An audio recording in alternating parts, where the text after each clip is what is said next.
everyone. Welcome to this session on non-epileptic episodes. Yeah, so this is something that's important to me because I think we all know that it's quite common for GRIN patients to have epilepsy and seizures. And so for all of my son Bryson's life, we have sort of been wondering if he's had seizures or not. He has these episodes, and first neurologist, they have not been picked up on an EEG. First neurologist ruled out seizures. Another neurologist saw one of these episodes when Bryson was in his office and said it certainly looked ictal. So Bryson's been on treatments for epilepsy, and we're still not really sure, but these episodes can be quite long and sometimes violent. Bryson's hurting himself and those around him. And if you give me a minute, it's going to take me a second because I just came straight from the last session. So I need to get something set up here. Yeah. Okay, great. So here is our panelists today. I'm going to move on so we make sure we have time to get through everything. But earlier this year, I did a podcast with the Canadian Broadcasting Corporation about Bryson and GRIN disorder and our search for a cure. And one of the things that I talk about in there is about these episodes. So I'm going to play a short clip from episode 2 of the podcast where Bryson's brother and I are talking about these. Okay, sorry, it looks like people are saying that they can't hear it. So apologies for that. So basically, this was my son Connor and I describing this, and I'll just talk really quickly about what we often see, which is that we often know one's coming because Bryson will stick out his tongue. He'll sometimes try to kind of cover his head like this. Sometimes there's laughing involved. Sometimes there's a lot of grunting. His whole body gets tense. His feet kind of twist.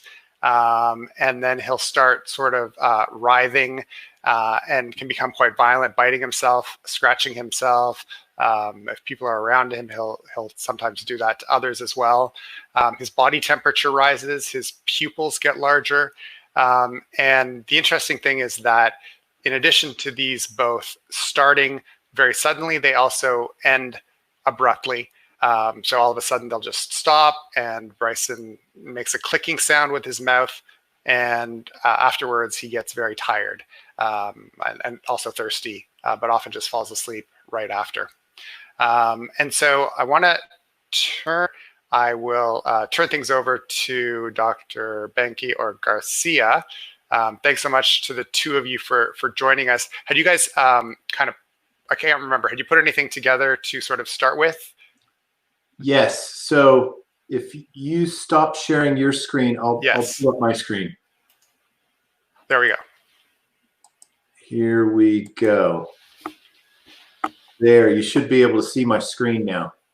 So thanks very much, Keith, for asking Dr. Garcia Cazorla and myself to chat about this today. This is a really important topic to patients and families. And so we want to just talk about what was that and how we approach spell assessment. And so I listened to the podcast that you provided about Bryson spells, and Amela sent me a video of Aaron's spells. And so I won't show that video because we weren't sure if we wanted to show it, but I'll describe it for you as we get there. Quickly here, my disclosure. So what I think that we're going to talk about is, as pediatric neurologists, Dr. Garcia and Cazorla and I will talk about the key questions and what we think about as pediatric neurologists in trying to figure out spells. What are some of those diagnostic tests in trying to figure out spells? And how do you determine a possible therapy or approach to the spells? So Aaron's spells, this is the description that I gleaned from the video. They happen at night. They can last 5 minutes to an hour. They escalate. They can involve hysterical crying or laughing. His arms will be above his head. He'll wave them in front of his eyes or biting his hands. It looks like he's trying to defend himself. His body may be stiff. It'll be rolling from side to side on the floor of the bed where he's at. His legs are kicking or still or rolling side to side with his body. His eyes will be closed or half open, and his head is going side to side with his body. And clearly, from watching the video and hearing what Keith is describing, these can clearly be very upsetting to families to see these sorts of events. And clearly to Bryson and Arian, they're upset during these spells. So they're concerning. So there's a lot of questions, and this screen here is a bit busy, but there's a lot of questions that we like to ask when you're trying to understand what a spell was. And always, it's very helpful if you can see a video. And we appreciate that you're trying to comfort your child, and somehow with your third arm, you're trying to hold your cell phone to get a video at once. And it's very difficult. But still, that's very helpful to us if we can see an event from start to finish. We want to know what happens from start to finish, what the eyes are doing, what the arms and legs are doing, what is the nature of the movements? Are they very repetitive, or do they look chaotic? Is there a color change? Do they get sweaty? Do they get cold? Do they hold their breath? Do they hyperventilate? What sort of noises are made during the spell? If you touch the child, how does that interrupt or change the spell? We want to know, how often are these happening? When do they start? How long do they last? Do you think there's anything that triggers a spell? Do you think that there's anything you do to make it stop? What does your child do after the spell? Do they go back to normal? Do they go to sleep? What's different? We also want to know, what have you guys tried? Have you tried anything that makes it better or worse? And also, what have your clinicians done to try to figure out what's going on? So the spells for us is, what are the possibilities? That this tells us, well, what are the treatments? So the description plus some diagnostics will hopefully give you an answer to suggest a therapy. And this always is a clinical decision. It's not a binary, oh, this is exactly what it is. It's always kind of an analog thing. Well, I think it's this, or, oh, no, I'm really sure it's that, or no, it's not this. So it could be a seizure. It could be part of a movement disorder. It could be part of a sleep disorder. It could be part of autonomic instability. There could even be a change in your anatomy. In other words, if there's something new going on in your brain, it could be a behavioral spell as well. But also, there's a lot of times where like I said, it's a clinical decision. We're going to say, I don't know what this is. I know what it's not. I'm leaning towards these are possibilities. And these can then suggest that, well, let's do a trial of therapy.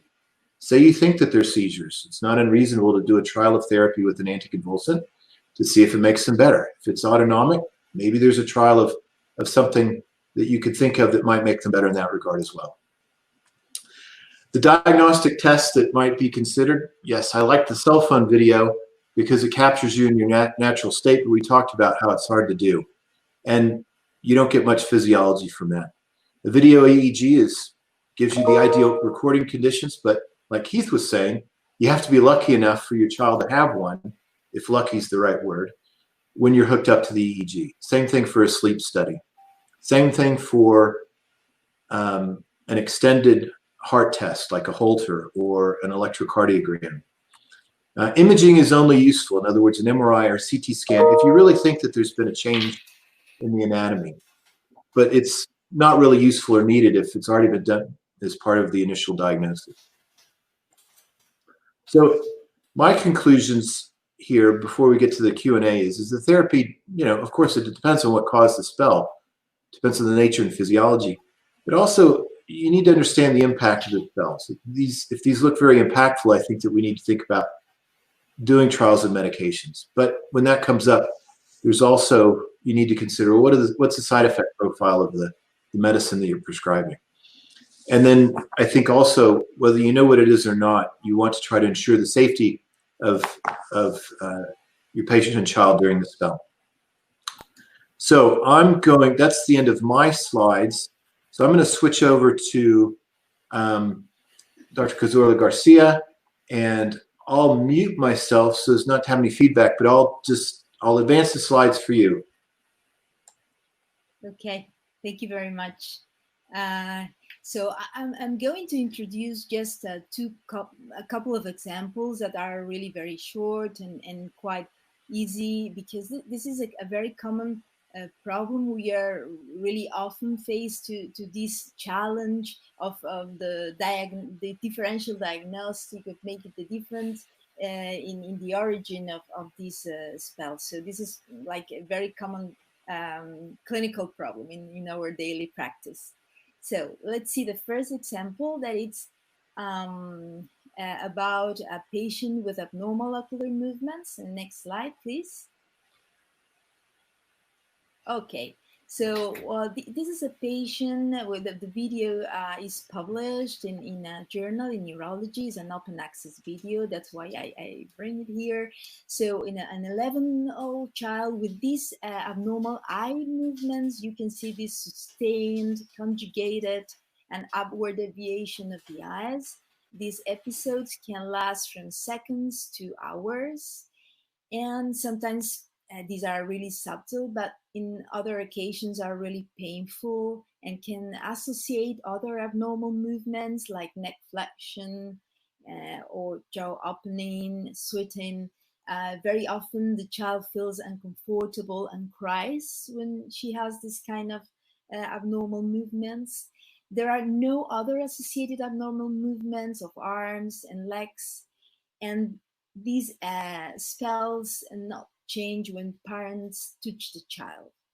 So according to all the information that Dr. Benke has mentioned before in the slides before, do you want to know something else about these spells? I mean, do you need some additional information to try to understand a little bit what is happening, to make the difference between a seizure or another kind of problem? Do you want to know something else about these abnormal movements, or what is happening, what other signs or what other problems are associated to these? This is something a little bit difficult maybe for parents, but just in case you have a curiosity to know.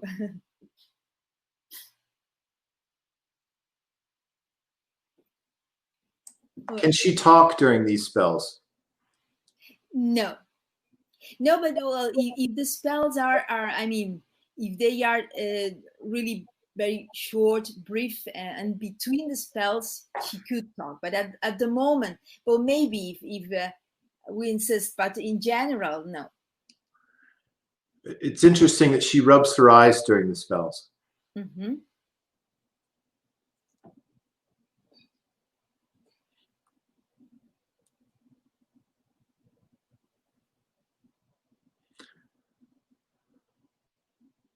It seems to be, I mean, she could understand everything that is happening around. So the level of consciousness does not decrease. She is, I mean, is she taking any medications that seem to have triggered these spells? No, not at that time. Later on, when the diagnosis is discovered, but not at that time.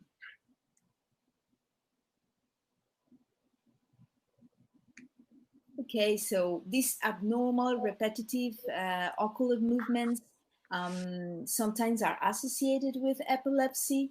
So that's why in the next slide, please.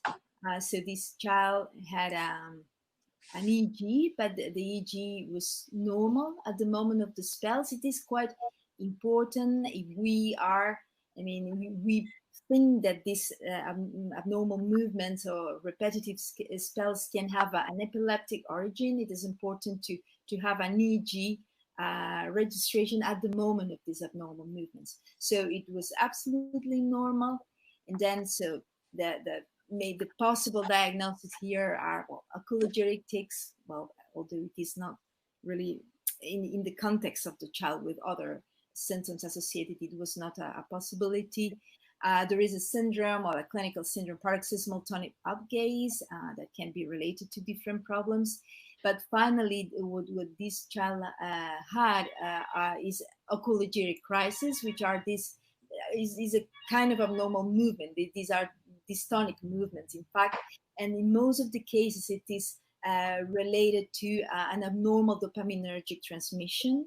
So if we go to the next slide, this child, in fact, had a problem in the synthesis of dopamine, both dopamine and serotonin, because of a rare disease that is called amino acid decarboxylase. So this child don't have a GRIN disorder, but these oculogeric crises have been described in GRIN 1 patients. And well, as I've seen some GRIN 1 patients with these abnormal movements, but at least in my experience, maybe we had to study that in detail, but in the difference between the oculogeric crisis secondary to dopaminergic deficiency, that in this case, and the GRIN 1, is that these oculogeric crises are really very fast, are faster, and they can be in different directions in a short period of time. Whereas these secondary to dopaminergic deficiencies normally are more repetitive, they look alike all the time and last longer. But well, this is just a personal observation that it has no value unless we have a longer, a study that is done very, very well structured and with more patients. So this was one situation. So the differential diagnosis of these abnormal ocular movements, and the second case. This second case, well, it is another patient who started to have 3 years of age, what we call myoclonus, and repetitive segmental myoclonus is a contraction of a group of muscles, a very brief, very, very quick contraction, and that can be localized in different places. So this child has contractions at the level of all the arms and legs, very random.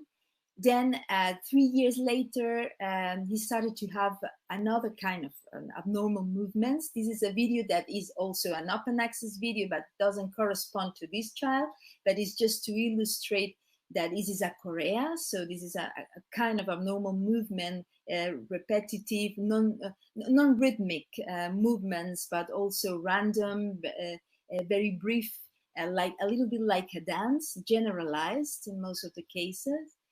And a little bit later, when he was 8 years, so he had another kind of abnormal movement, because at that time they were different from the first ones, and they were in fact flexor spasms, so a flexion of the trunk of the body, and associated also to a deviation of the head.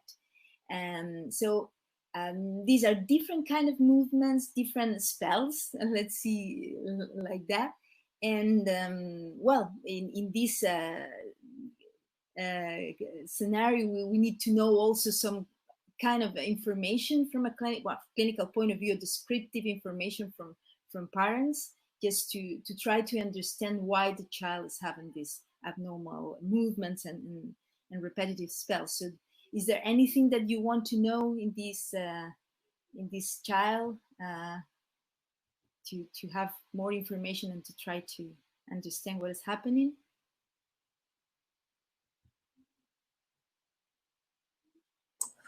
So the new spells, does the child sleep after the new types of spells? During the night, you mean? Well, during sleep? The flexor spasms that he's having now. The flexor spasms that he's having now appear at any time. I mean, not only in a particular moment of the day or night. He has that during the day and not during the night.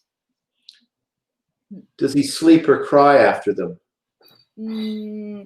Yes, he sleeps after them. Yeah. Is he conscious during the? No. Okay. So these are elements that go in favor of a possible epilepsy, not the first type of abnormal movements, but in the third one, well, there are some elements that point to a possible epilepsy. So the child in the next slide had an EEG that we can see during at night while sleeping. We can already see some discharges, some spikes. So the EEG shows the electrical activity of the brain, and here we can see this discharge. At that time, while he was sleeping, he didn't have any kind of abnormal movement, but we can see already some kind of hyperexcitability, some kind of possible epileptic activity. And later on, he had a generalized tonic-clonic seizures. So here we can see for sure all the abnormal activity that is very important in all areas of the brain. So generalized seizure. So, well, this was the second case, just to illustrate that in some cases it is not rare to find a combination of both abnormal movements and seizures. And so, and we, from a clinical point of view, we have to have all this information regarding how is this abnormal movement, how the spells are, when they happen, what is happening to the child after. And then also it is really important to have at least an EEG or several EEGs, also sometimes at night, a long EEG during all night long.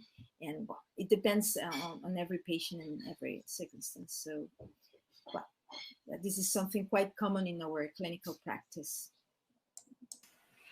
We only have a couple minutes more for this session before the Q&A starts, but I believe that both Dr. Benke and Dr. Garcia will be on that session. So maybe some of these questions could be asked again there. I just want to make sure it doesn't look like Amela is going to be able to share her story with us. So let me just see if did you have a lot more to present, Dr. Garcia, or should I see if we have time for a question or two? Okay, thank you, though. That was really great. So there's a question, do we know how common it is among GRIN for these non-epileptic events? Well, we know that they can have, abnormal movements, hyperkinetic movements, different type of hyperkinetic movements, such as what we call stereotypes that are repetitive, without a purpose movements. They can also have more like dyskinetic, like a torsion of the arms, of the legs, and they can also have these oculogenic crises that I mentioned before. In GRIN 1 patients, we see that quite often. And then they can also have seizures. I mean, they can have abnormal spells that are related to a normal EEG activity, and this can be also epilepsy. So they have this combination of different things, and it is up to the clinician, the physician, to try to differentiate, also to treat properly those kind of abnormal spells. Dr. Benke. So we don't know for sure yet, Keith, but they're not uncommon. So Johannes has some good data through his registry, because he's been collecting these, and they've been calling them autonomic storms. And so we've modified our questionnaire to make sure that we're capturing both the oculogenic crises as well as the storms, just to make sure that we have it all in there so we can answer that question. But they're not uncommon. Well, this was really great. I'm sorry that we weren't able to hear from Amela, but it was great to hear from both of you, Dr. Benke and you, Dr. Garcia. So thank you so much.